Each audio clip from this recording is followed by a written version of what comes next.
Hi, Kevin McKillop here from freedomtarget.com. Today I want to talk to you about QR codes. So in this video I'm going to show you exactly what a QR code is and how you can use them and how they actually work from an end user standpoint.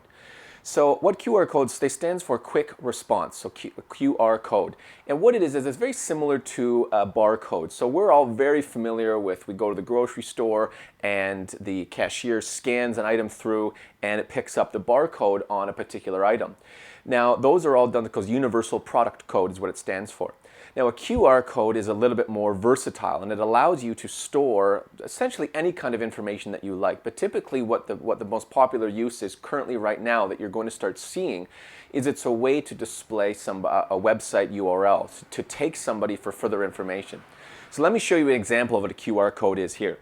I've printed off two QR codes and you can go to any website. There's all sorts of QR codes generation tools online. They just run them right from a website.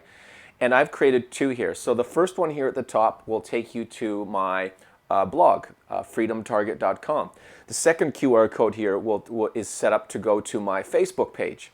So I've just gone to a website, I've created these, I've printed them off. So I would put these things on like business cards, table tents if you're in restaurants, brochures, even on product material. You'll start to see a lot of vineyards, a lot of wine bottles. A lot of wine bottles have these codes on them. So what I can do here is I'm going to take an application here that I've downloaded from the App Store. Now it's free. This one's called Bacado, something like that. There's a whole pile of them and they're all free. So I simply I've got the app running here and I'm going to simply scan the bottom one here. And right away it has picked it up, you heard the beep, and now it shows the URL to my Facebook page. And now I click the button Open URL and I am now at the page. Some scanners behave a little bit differently, like I can show you another scanner here. So I've got one here just called QR Scanner. So let's just say I see a billboard or I see a brochure, and rather than sitting fumbling with typing a web address in, I'm simply going to scan it. So I come back here and I'm going to go to Freedom Target. So I'm going to scan this one here. Get the light of the background.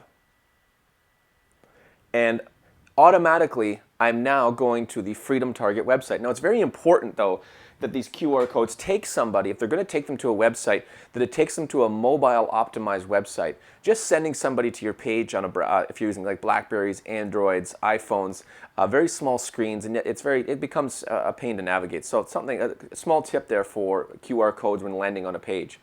And that's how simple it is to use these QR codes.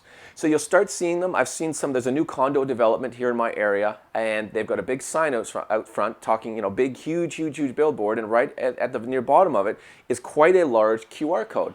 Now, if I was walking by and I wanted to find out more information, rather than pulling my phone out, trying to open up the browser and going to the URL, I can simply hold my phone up, scan that code, and off to the website I go. You can also do a number of things like you can put address information, you can send text messages, could be email messages. There's a number of different uses of it, but it really depends on the application that you have about whether it will understand what to do with the text. So typically the most popular one you're going to see is going to be URLs. So if you're going to use these, make sure that you make sure they're big enough so that they can be picked up by the camera. I've seen a few instances where the printed QR code was too small. And when it's too small, you sit there fumbling, literally 30 seconds had gone by, and I really wanted to see what was on the other end of this, but most people would not give it 30 seconds. So 30 seconds had gone by and it hadn't scanned. Now if it had been printed a little bit bigger, it would have scanned very quickly. Next thing is to simply make sure that the URL, as I mentioned, it goes to a mobile landing page. So there's more information on my blog about QR codes, mobile marketing, general marketing, and if you really just Google QR codes, there is countless sites available, tools to generate the codes, and you simply print them and do whatever you like with those codes. So these were just I simply generated those two images, I downloaded them, I've printed them, I threw them in a name tent, and now if this were something like a restaurant or if I was at a convention and I had my own little booth, I would just put this right on the table there, and anybody walking by could quickly scan, and it will take them to a page that might have a newsletter opt-in. It could take them, like this example, take them to the Facebook page. Hope that helps.